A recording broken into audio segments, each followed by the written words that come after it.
Usually for the better, but sometimes with smaller percentage of people, it can also lead to sort of less good dynamics. Yeah. Then on top of that, obviously, if you start with 3 people and more than 200 go through the organization, you can't really have the same conversations with everybody. You don't really know everything that's going on, so you can't contribute into every conversation and so on, which obviously leads to a certain change in frequency of interactions as well as the length. However, I feel that having a company of our size, or maybe up to 250 people, is probably the best of both worlds. So what I've learned from the previous 5+ years is that with a smaller team, even though things are more seamless, easier to organize and happen organically, actually the bandwidth and the power that you can deliver or basically hit a target with is significantly lower than with a full-sized, multifunctional, multidisciplinary team that brings together people like behavioral scientists and facial animators and stuff like that. So this combo of different educational backgrounds and diversity of thinking process usually makes the culture even stronger. So basically what I've seen historically is we've always had a strong culture, but over time and with the growth, it was improving. Thanks to, again, different mindsets. I mean, slightly different. Not different in the sense what's good, what's wrong. We are very strict on that, but more like how can you approach a problem, how can you offer a solution, what the solution is, and so on. So my advice to everybody here is do not get trapped by super slow growth or even worse by hyper growth. Because both are going to kill your culture. So just go like at a steady pace where enough fresh blood enters the system every now and then, where if some people are not aligned with your purpose and what you wanna do in the world, you give them time to really reflect on that and make the decision on their own whether they want to pursue that purpose or maybe pursue something else out there. That's about it. So make sure that you were on the basically not to let the things stagnate for a while. You have to just keep on improving. It's like a river. So if it's not flowing, it gets green and smells bad. Yeah. On the other hand, if you push it too much, you get Niagara Falls, which can do only damage. So compared to our competitors, for example, King opened the Barcelona office, I think about 2 years ago, and now there are over 500 people there.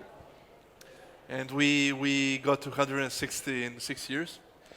And you can see like the difference different is approaches. Huge. Yeah, awesome. So basically, talking about 2009 and nowadays in 2016, could you make a parallel on how things and basically the gaming scene and the tech scene and even in the region looked like back in those days and now, like 6 or 7 years later? So it's always hard when you try to remember the good old days because people tend to make them more beautiful than they actually were. But in this case, it's very simple. So 6 years ago, tech scene in Belgrade and in general entrepreneurial thought, as well as companies that were doing products or software development, were basically shit. So this city mainly focused on outsourcing industry, basically. Yeah. That it was shit. So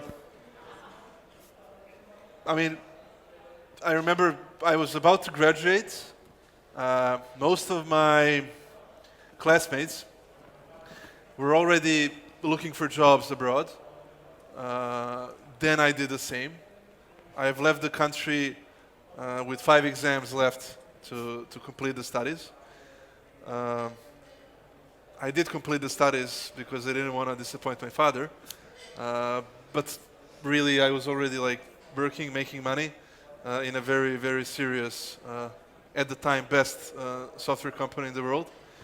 And That was the Microsoft Development Center in Copenhagen, right? yeah, it was Microsoft. So and then by the time I graduated, which is another 6 months or something, almost everybody else left. So basically, an entire class of 2002 of Belgrade's ETF, School of Electrical Engineering, Computer Science, left the country. And the reason was simple. All the places you could work for were, Comtrade, and I don't even remember. So, of course, there were companies doing meaningful stuff. So it's not black and white, but their number was really insignificant. So we're talking about single-digit number of companies doing something meaningful, offering even a compensation package that would make you consider staying in Serbia. If we fast forward to 2016, if you just go to any modern business building in Belgrade, at least some of the companies over there are going to be tech. Usually it's going to be majority. So I've had a chat with the guy that runs CBRE in Serbia. That's like the large real estate company, international one. And he said that most of their contracts that they're signing in the previous year are for software companies. So what's going to happen, or already happened, is that majority of the A-class office space in Belgrade, which does cost a lot of money, by the way, is going to be software companies. So a company that can afford to pay tens or even hundreds of thousands of euros per month for office is definitely doing something right. Something great, yeah. And then if you look at the salaries and everything else, it went like twofold or threefold. So basically, looking at the good old times that were shit, and where we are today, and especially the momentum, which the real estate is a good evidence example, yeah. or proof of, but also the fact that last year, the same school, same guys, 10 years younger, nobody left. So now kids only leave the country to do PhDs, which makes perfect sense because that's shit in Serbia now. Maybe that's going to change as well. Let's hope so, yeah. But other than that, I mean, all of them are looking for jobs in Belgrade or Novi Sad or places like that. So in general, great momentum. I'm really pleased. I know a lot of people helped. It's not out of nowhere. So some guys helped, but it's mostly thanks to the talent we've got. Yeah. That people managed to keep here and then actually make it into something productive and useful. So would you say in your own words that basically Nordeus was one of the main reasons and one of the main companies that actually helped pave the way for young programmers and developers to actually stay here in Serbia and not work on shit products? I mean, we've played our role, no doubt. I don't really want to like quantify or anything like who did what Put it and in how numbers, much. yeah. But the fact is that today in Belgrade there is a significant number of globally important companies, which are, if we compare that with the population of Serbia, there is a huge disproportion. How much impact is coming from here, from Belgrade, Novi Sad, and other places compared to insignificant 6 or 7 or 8 million people, which is basically every 1,000th person in the planet is It adds is up living something here. like that, yeah. It's ridiculous. Yet the impact is much more severe, which is good, and hopefully it's going to be even more in the future. Yeah, awesome. So, considering the fact that so much has changed, I mean, just looking at the gaming industry in the past couple of years, like the technology, the landscape, the business models, etc., what are and what were some of the key elements that actually helped you to scale your product globally? So again, it's the bad old times and the good future upcoming times. So what we've witnessed with the development of technology is really because the speed of the technology development is much faster than the speed the society, especially government and laws and everything else Can adapt change to it, yeah. or they can follow. What happened is all the borders and all the whatever reason it was that kept businesses, economies, products, services locked inside a street, if you have a Pljeskavica place, or whatever, a town, if you're doing taxi service. So all of that basically got erased and democratized. And that happened around the time we started. But today it's even more. There's no boundaries, literally. Yeah, the change is much more rapid. Yeah. So basically, if you want to have a successful international company, in theory, all you need is yourself and the computer. In reality, probably a bit more people and a bit more computers. But that's it. So that really helped us. I mean, we would never have made it if we were born 10 years earlier, in the days of CDs and DVDs and going to the Serbian customs office and explaining them what are you sending to these Americans or whatever. I cannot imagine how did that look like, honestly. Like hell. Yeah. So I have no idea, but it was probably terrible. Now these days, when you can actually click a button and publish on Android, iOS, web, any platform, and immediately whatever you're offering is available to anybody, anywhere. So we've got 150 million registered users in every single country of the world. And we've got paying users in every single country of the world. And your North Korea thing, I mean, I use it as a joke because it's a bad joke. We do have users, and I can imagine who they are. They're probably feeding their uncles to dogs and stuff like that. But they are also able to consume that. Yeah. I think made in Belgrade. Are they good at the game? Sorry? Are they good at the game? We're not really paying attention.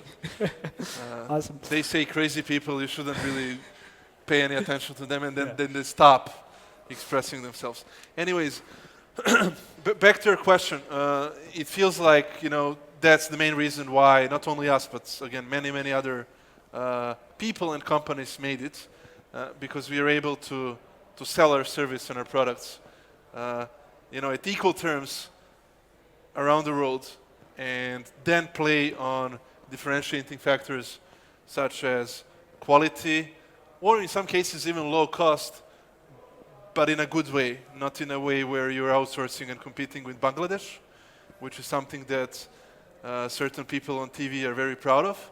I'm not, but you can actually compete differentiating, a high quality product or service at a lower cost, which again is what a lot of companies are doing. And that's only going to explode or grow exponentially into the future as we basically get into VR, AR, whatever sort of consumer devices where you're going to be able to reach every human on the planet. So basically, let me jump into the next question. Should gaming companies, Does this make any sense? If not, throw a tomato, and I'm just gonna. Let's interact. So basically, should gaming are those are gaming companies those who should jump head in straight and basically use the first technologies such as AR, VR? Are we gonna see those technologies being commercialized in gaming industry first, or how will this play out? So there is one constant regarding really new breakthrough technologies. And the constant is that the first people that use it are porn companies. So most of the technological advancements around internet, video, and VR and AR, I assume in the future, are going to be around porn. So games are going to be early adopters as well, I guess. We already have, an ecosystem of companies that are doing games in VR. It's probably too early. So is anybody here Did anybody here ever try a VR set? Yeah. A solid number of Bravo. them. So Yeah. there is actually in ETF, there is a VR lab with latest stuff. It's shipped like whenever something goes out, it gets shipped there. So those of you that haven't seen that, I recommend you go to ETF VR lab and just like see what the future holds. Anyways, business-wise, it's probably too early because business models and then this democratization of the market, so ability to reach consumers and everything else is not really there. It's still fragmented. There is many companies offering their own headsets and then of course their own stores. So it's a bit complex, hasn't reached critical mass yet, and I wouldn't really advise anybody to build their business around VR. Now, which doesn't mean you don't want to experiment, build your know-how, and then when the time is right, in maybe, I don't know, 2-3+ years, make the push. Make a wish, yeah. If you're doing porn, which I hope nobody is, but just in case, no need to raise hands, then you're probably too late. Yeah. Awesome. So I want to talk about the presence, or shall I say nowadays. Actually, talking about top 11, how hard is it to basically, maintain the growth of the product over the course of like 6-7 years? It's impossible. It's impossibly hard. So of course it depends like what growth is. But if we're looking at pure number of users, it's much harder to stay on top than to reach the top. That's like something you hear a lot in sports. Hear a lot about in sports. So as you've penetrated the market and established as number one, you are basically consuming like the user base really fast, and unless people start having 20 kids per couple, and these kids mature 10 times faster, so when they're 3 years old they can read, write and work and make money and spend money, you can't really keep the growth. The growth, yeah. And I mean you've seen that with everybody basically. Latest of course are Apple with iPhones where they're gonna basically hit the ceiling. Yeah. Facebook hit that years ago. So I mean, same happens to every product, every company. So it's impossible. What we've done to minimize that impact, so we've done it really well, better than most, and equally good as the best guys out there. So a really good job by our team. What we've done was really consistent investment into making the product and the service even better. So really making a difference for our users every time, every 2 weeks, every month, there is something that makes a bit of a difference or a lot of a difference for you as a user that your friend tells you about, and then you want to come back and check it out. So doing these things helps, but don't get fooled that you can build one thing and it's gonna grow forever, because it's not. What you can do is, of course, evolve that thing or build it into something else, but then it's a reboot, and then everything is possible. Yeah, that's the life cycle of a product, yeah. So you mentioned teams. I want to talk about basically how teams or how each individual employee is important to Nordeus. Over the course of the last couple of years, you've been rated one of the top employers in Serbia. I know a lot of young kids who are coming out of ETF and all the other programming schools. They're basically looking towards Nordeus as they're like, I want to work there. This is my dream place. How do you attract the best talent from Serbia or even globally nowadays? And basically, how much does Nordeus invest into developing each of its employees individually?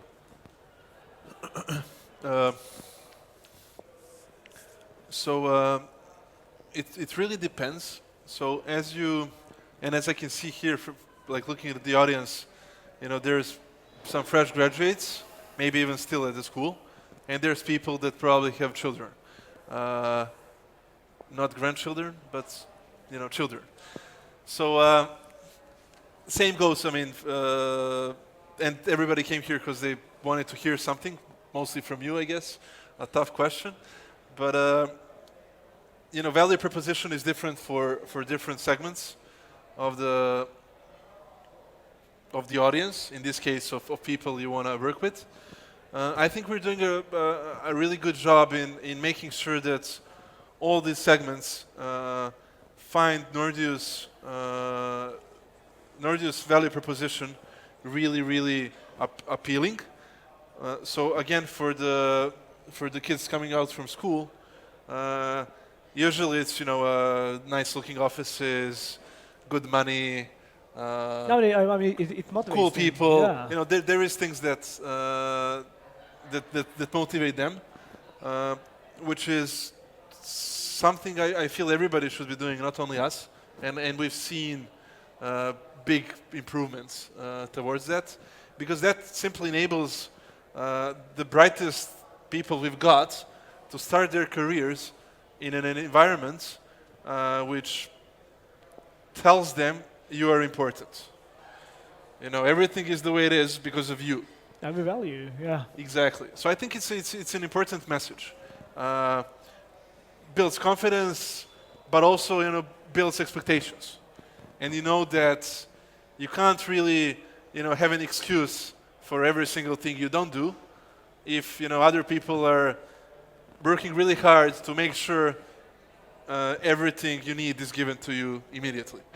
And then as you move towards a slightly older age, people really care about the purpose of the company And what they're working on, yeah. and what they're working on. So because by that time you already, if you take your career seriously and you want to have a purpose, by that time you've understood what drives you, what is your thing, and then that becomes the most important stuff. And for us, in that sense, we've got a great purpose. So usually people, when they look at games and gaming companies, they're like, games, why would I do that? You play them, it doesn't serve a purpose. It's like, why would anybody do that? Is it complex, easy? What's the process? But actually games, this value proposition are very strong for the older audience, because that's one of the rare industries where both tech and art, or art and science, need to be world class, so top notch, and they need to live with each other, talk to each other on a daily basis, work on everything together, and so on. So, for example, on one of our games, we've got a guy that basically led all the visuals and effects and everything else for all the Star Wars movies, the latest ones, episodes 1, 2, 3, and so on. All the X-Men, and he's a painter. And then like desk next to him, is a guy that, for example, graduated from my school as best in class engineer. And then you put them together, and then it's a different dimension. What happens. So basically, our purpose is really to create leading products, globally leading, which is not something many companies do from anywhere, especially from this part of the world, and that really motivates the best people to leave a mark. And at the same time, it's also about making a broader difference, which is also something that more experienced people value more and more. Yeah. But anyways, like back to the audience, I think it's really up to you to decide who are the people you want to work with, and then what is the value proposition that is good for them. It's probably the same that's good for you, but again, there could be some customizations, and we've done a pretty good job there. I could talk about it for days. Yeah, for days, yeah. We unfortunately we don't have that much time. So fortunate. Yeah.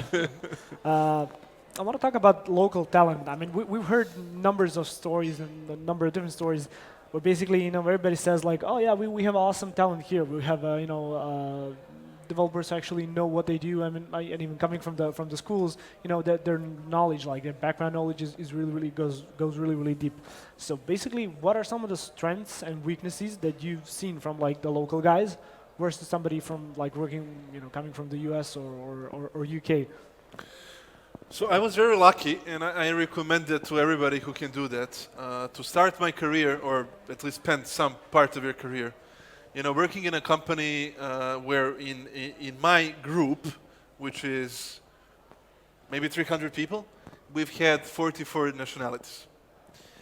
That's really an experience that I find very valuable. And the thing that experience taught me is that people are all the same. So black, whites, other races, any religion, any gender, any age, we're all the same. In essence.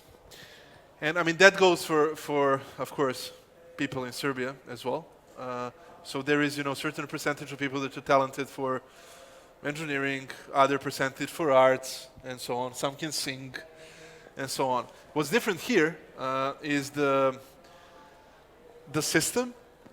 So system here, historically, I think even before World War II, so probably 100 years, going back 100 years, the system here favorizes engineering and science.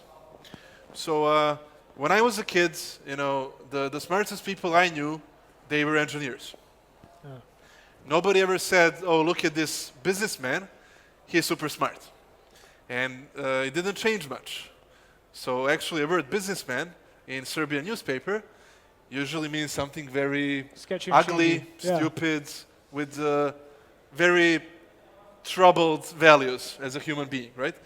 And that's at the same time our advantage, that it's like the disproportional number of talented people opt for engineering and science versus other educational backgrounds. But at the same time, so that's the advantage, and then we can really hire amazing tech talent. We can build great products from Belgrade, from Serbia, that are competitive with products from Silicon Valley or wherever. On the other hand, that also gives us a problem, which is there is a severe lack of these other smart people that know how to tell you what the product is, who's going to buy that product, for what price, how are you going to sell them that, and so on. So what we are as a market or as an ecosystem incapable to do, or we haven't made enough impact, is really controlling end to end. Hence, outsourcing is one of the biggest tech revenue streams. So we haven't managed to really leverage that tech talent and multiply the knowledge, the efforts, the value we create by offering end-to-end scenarios. So, I mean, there's very few software products that are entirely built in Serbia, for example, but those that are making the difference. So these are the companies that are shaping the ecosystem, leveling up, the salaries and everything else. So I just think we need to catch up there, and I think that's also happening. But on the tech side, it's pretty good, except there's not enough people going to schools. But again, it's a global thing.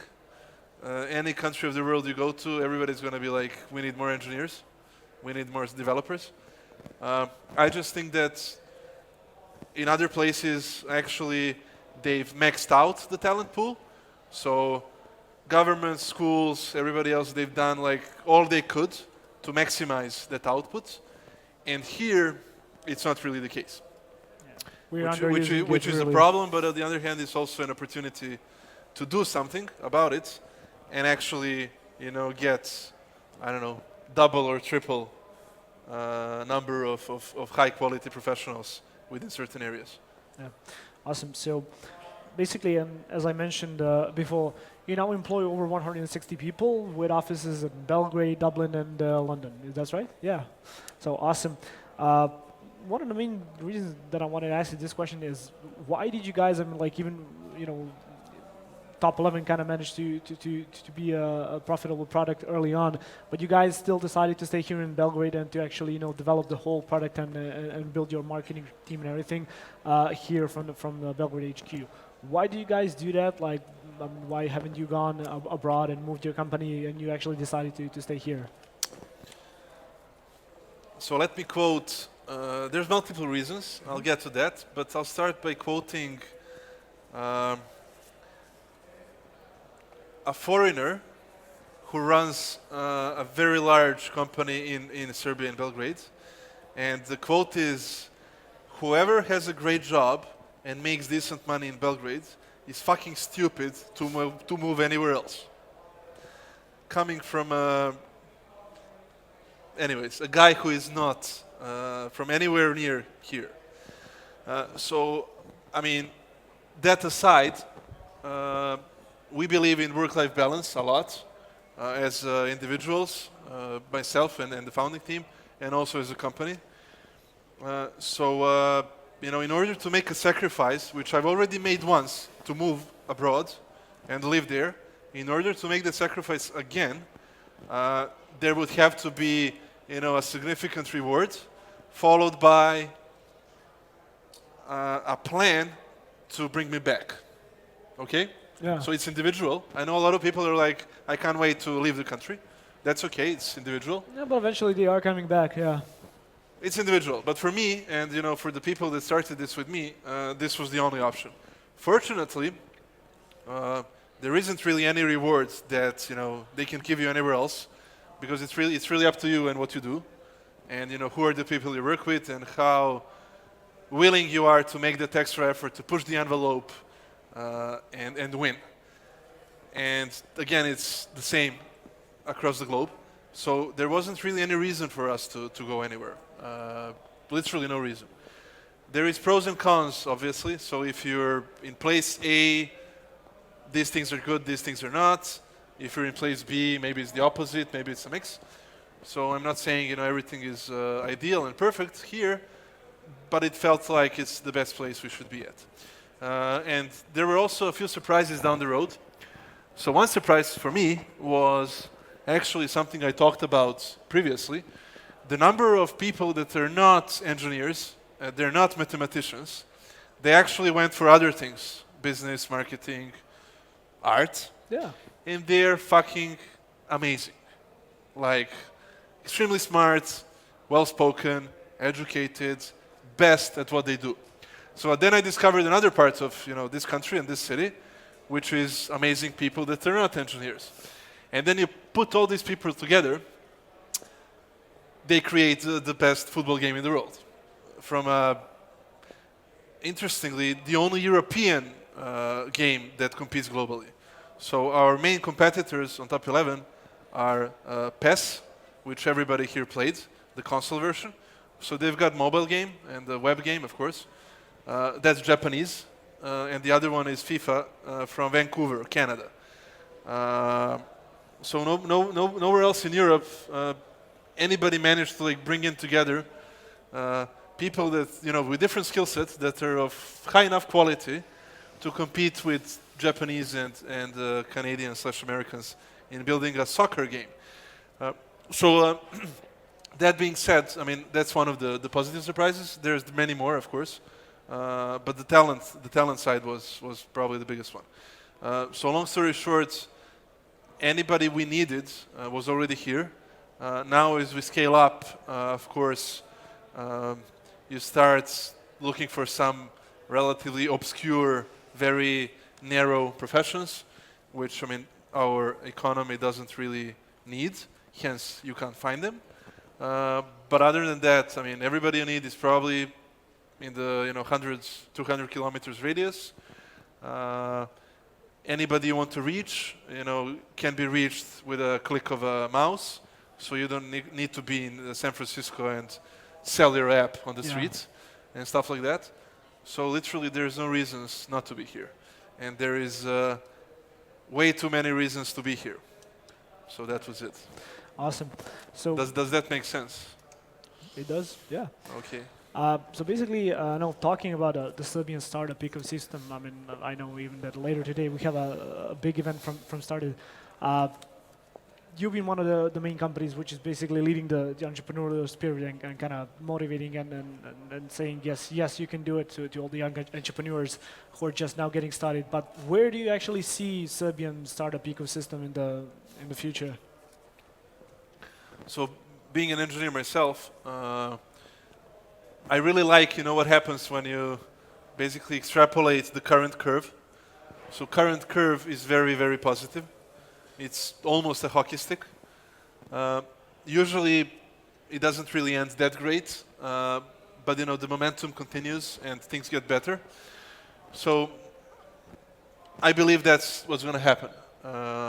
I think we're going to get more competition on the job market for high end or top talents. And high-end professionals, which is going to, on the other hand, force all the companies, including us, to level up their game. The quality of products they're building, the money they need to make in order to be able to compete and so on. So I'm not saying it's going to be Silicon Valley, but I've seen very negative trends around Serbia, unfortunately, because I wish everybody the best. I've said Serbia way too many times, and I'm Serbian, but I want Zagreb to be, a hub as well, and in all other places. Unfortunately, most of the places are actually being hit by, global companies that are looking for talent, and just feels like Belgrade did the right thing at the right time. Establish the critical mass of good companies doing good stuff with good purpose. So, when Amazon went across the Balkans to hire everybody they could, they hired very few people from Serbia. So from Nordeus, as you may or may not know, nobody ever leaves. Our people get LinkedIn invites from everybody, Google, Facebook, Amazon, everybody, nobody leaves. That trend is becoming more and more present across Belgrade, which is great. So we're able to basically defend the talent pool, at least in this first wave. And that really, again, gives me confidence that it's only going to be better. And as soon as we manage to get a bit more companies that are trying to do their own thing, so maybe doing outsource on the side or whatever, like the main revenue stream is, but also trying to develop your own products, to break out from there, pivot, innovate, control everything. The profit margins are going to go up.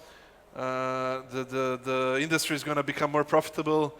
That's going to enable all of us to invest even more into educating, leveling up our people, helping universities, sending the message. Again, it's a positive reinforcement loop that leads to, instead of dads telling their kids, why are you reading that book? You should, become a tennis player or a football player. It might change. They might be like, read that coding book. We might get a new set of so like a positive reinforcement loop would basically then lead to something which is rock solid and can never be touched again. And I'm a strong believer in that. And all the trends basically go into our favor, especially the one where world is global and connected.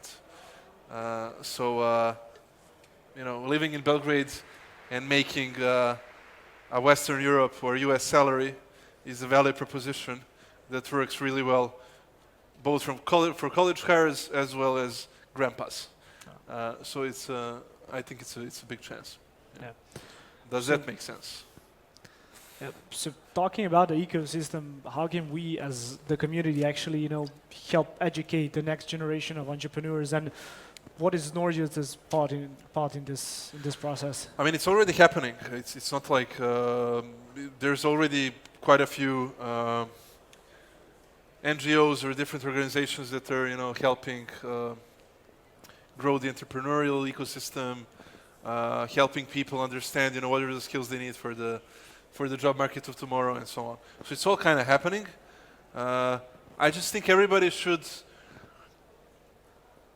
at least once in a while, no matter what you do, pause, stop, and really think about: is there something I can do? It doesn't have to be, let's go and buy new computers to my school or whatever. It can be something, that requires no money and requires half an hour of your time. But if everybody was thinking like, what is it that I could maybe do to make somebody change career or enroll the right school or learn the right skill set or whatever, I think that would help a lot. On the company side and on this organization side, I think a lot is going on already. So there is, all the companies that are making the Belgrade and Novi Sad and Serbian tech scene more powerful and more rich. I know all of them are giving back to events like this and all other types. They're all giving away scholarships to colleges. So it's moving. I just think that everybody needs to think like, what is the difference I can make? Maybe you can go to your elementary school and just like talk to children there. Inspire them. Yeah, like, okay, this is where I went to after like graduating here, and then this is the school I enlisted, in terms of university, and this is what motivates me. Maybe some of these kids are going to remember your words and follow that path or stuff like that. You know much better than I do, but everybody can make a difference. Like Nike says, everybody who has a body is an athlete, which is one of my favorite mottos of a company. I think also that everybody who has a body and consciousness can make a difference. Can make a difference and make a change. Yeah, awesome. And I have one final question for you, Branko. What's next for Nordeus? Where do you see company, let's say in the next 5 years? And I gotta ask this: are you guys actually working on another product? No. Okay. So less known fact is that we've killed, I can't disclose, but between 15 and 40 games in the previous 5 years. And of course we're working on new products. The future in 5 years is hopefully something survives and goes out to the market and becomes a category leading product worldwide, because that's what we really want to do. I don't really know when that's going to happen. Maybe this year. We've got some strong belief that 2016 might be that year. But again, we'll see. In general, for us, I think we just want to continue doing what we've been doing so far. In a nutshell, doing things we want to do, the way we want to do it, while it's not in a nutshell. I want to cover basically people and products. So we just want to continue leveling up our game and eventually become able to ship that second amazing thing out, which I don't know when it's going to happen. But since it didn't happen yet, that means we're not there yet. We're not good enough yet. So I just want us to continue becoming better and better. And eventually we're going to be good enough to do that. And at the same time, I really want us to continue changing how people perceive, jobs, careers, companies, and everything else in Belgrade, in Serbia, in Balkans, in Europe. Because, as successful as we are and everything else, that's really not enough, nor, it makes any point to have, one or only a few companies that are globally really competitive. So we're going to continue working on at least sending the message that others can understand and apply, and hopefully there's going to be, in 5 years or 10 years from now, 10 more Nordeuses around here, and hopefully somebody who's going to be, order of magnitude more successful than we are, because that would really make a big difference. Yeah. So we'll see what we can do there. Awesome. Thank you very much, Branko, for joining me here today. Do we have any questions from the audience? Yeah, I got one right here. I told you too. Could we? Two? Oh, as much as time as we can afford. Yeah. Awesome. Hi. Let's just imagine that I'm an angel investor and I'm looking for investment opportunities in early stage startups. And if I would ask you what would be your prediction or suggestion for me for the next 3 years, let's say. Here. Yeah. Yes. So I'm coming from the other side, but I do have a lot of friends that are investors. So my personal belief is that if you give a great idea to a mediocre team, they're gonna build something mediocre, and if you give a shitty idea to an amazing team, they're either gonna turn that idea into something fucking unbelievable, or they're gonna kill the idea and come up with something fucking unbelievable. So if I were you, I would really look for amazing people, whatever the idea is, and then maybe help them somehow kill that idea or make it into the F word or do something else. And then like specifically around the sectors, I think Serbia has a lot of potential. So I don't know. I don't know if there's many companies doing that. I'm not aware, but there is a lot of traditional industries, that have been here for decades or centuries that probably can be disrupted, digitalized, and actually put on the global market. So I would probably look around that, simply because there is a lot of essence in certain areas. And a number of companies are actually doing that with in-house incubators and whatnot. Yeah. There we go. So I mean, it makes sense. But again, the team. So you believe that the entrepreneurial spirit is live and well here? It's not. It's not? No, I don't believe that. Uh-huh. And what do you think would be necessary to facilitate this kind of entrepreneurial mindset or spirit? Or I think we need more success stories. But that's happening. And again, that's part of this hockey stick. I think we are not at the stage where people are willing to take risks, go with bold ideas yet. But there is already, enough companies that have done it right. And it's not anymore, only blah blah did that and nobody else, so it's impossible. Now it's like, blah blah did that, and Bubu and Bebe and Bobo and Bibi, and you're like, okay. So I think more and more people are gonna, follow that,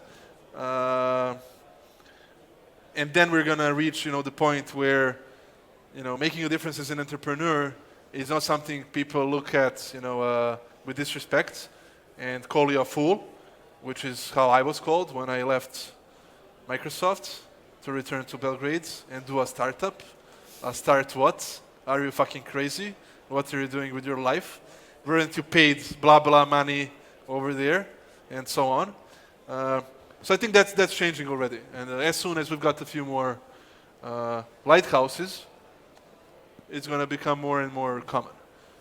But we're not there yet, so I don't believe the spirit is there. But it's moving. Yeah, thank you. Do we have any other questions? I have a suggestion, though. So if you find a great team locally, and they are amazing, but they lack a bit of the drive or understanding, maybe you can import. Maybe you can import an entrepreneur from somewhere else. Would you invest in such a team like this? I would. Yeah. Thanks.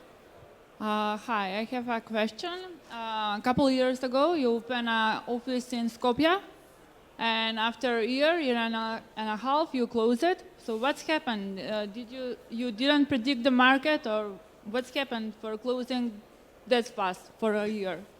So did you hear the question? So we had an office in Skopje, which we opened, hired about 15 people, and then closed it about a year and a half, maybe 2 years later. So it was relatively Uh, I mean, it's starting to look like that office cannot scale up because if Belgrade is just about the right size, that you can even like relocate people from abroad. It's not easy, but it's possible. We've got 15 different nationalities in Belgrade, in Nordeus, 15 that are not Serbian. With Skopje, it was really challenging.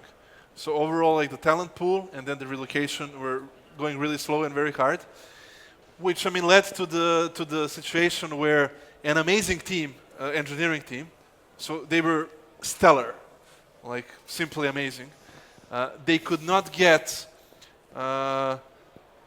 all the things they needed, you know, from other disciplines, creative side and so on. So basically, you have, you know, a team of amazing engineers that, if they're building a game, it's going to be ugly because nobody can help them make it beautiful. To simplify, it's more complex, but to simplify. So we've decided that it's really, I mean, for these people, we make decisions mostly around people. So for these people, their careers were not really rewarding because you're working hard and then what you create is not what you imagined. Could you just turn off the mic? Yeah, thank you. Okay. Yeah, as you as a business planner and a businessman, you should plan maybe when you are opening a new office, you will have a plan for 5 years maybe. So it was a very short period for opening and closing an office. That was my question. So you're right. We definitely did not plan well. I agree. On the other hand, we do not believe in plans either. So I think that a 5-year plan is just something that you build to show to people, and you know, so they feel like you're a businessman and you have confidence. Because anybody who like delivers on that 5-year plan, when I meet that person, you know, I'm gonna show that person to everybody. So that doesn't exist. And we did make a mistake. We did not anticipate how hard it's gonna be to hire certain disciplines. So you're absolutely right about that. So bad decision. But like the 5-year plan, don't do 5-year plans, ever. Yep. Do we have any more questions? Yeah, I got one right here. Okay. I just wanted to follow up. Like, we stayed in touch, and all the guys there are doing really well. So it's to me still it's I would do that again because like the outcome of that is we as a company lost a lot of money, but you know there is 10 to 15 people from Macedonia who had a kickstart in their careers, and now they're making a difference in Skopje and elsewhere. You know, basically spreading the culture and the way we think and work. So I think, you know, overall it's going to be a multiple ROI. Nothing is going to come back to us, but I don't care. I think it's going to be a great thing for them and for Skopje. Okay, hi. I have 2 questions that are probably connected. As you were asked about other project, have you thought about that companies that make success on one thing, big success, usually have to face with the question, what happens if my project destroys and it shut offs and everything, and then you have the company with 160 people or more, and basically the answer for that is to say it in your way, you're fucked. So did you thought about that, to have some backup project, to not have the revenues only from one project, but to have a backup plan? And the other question is, did you thought about something else of the gaming industry? So to start some project that is not a gaming, maybe it's IoT or some application or some big system, something like that. Okay. So in a nutshell, your question was, how do you avoid the one-hit wonder scenario? And like the other, and the same question, but the other part is, how do you diversify or de-risk the company from one revenue stream because you're on one pillar, and then if that collapses, as I would say, you're fucked. Okay. So great question.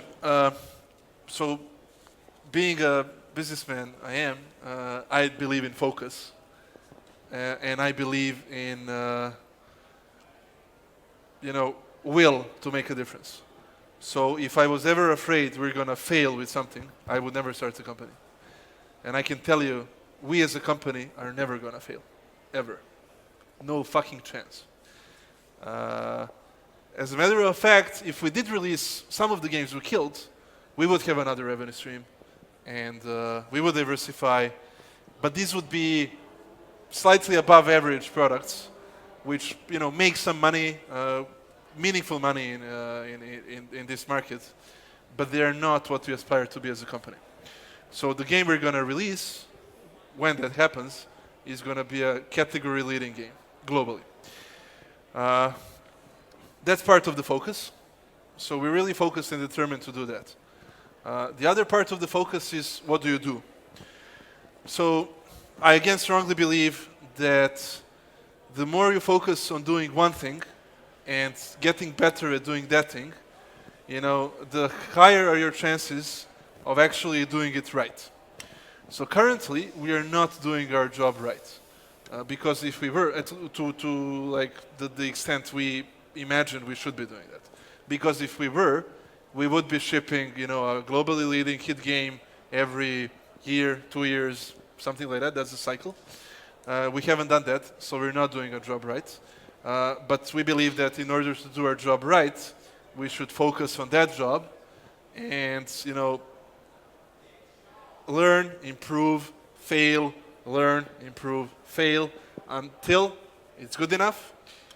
And then, we have another revenue stream which is very powerful and so on. So you can take my advice. You may choose not to. I just think that focus and believing in yourself and setting aspirational goals is absolutely necessary if you want to conquer the world.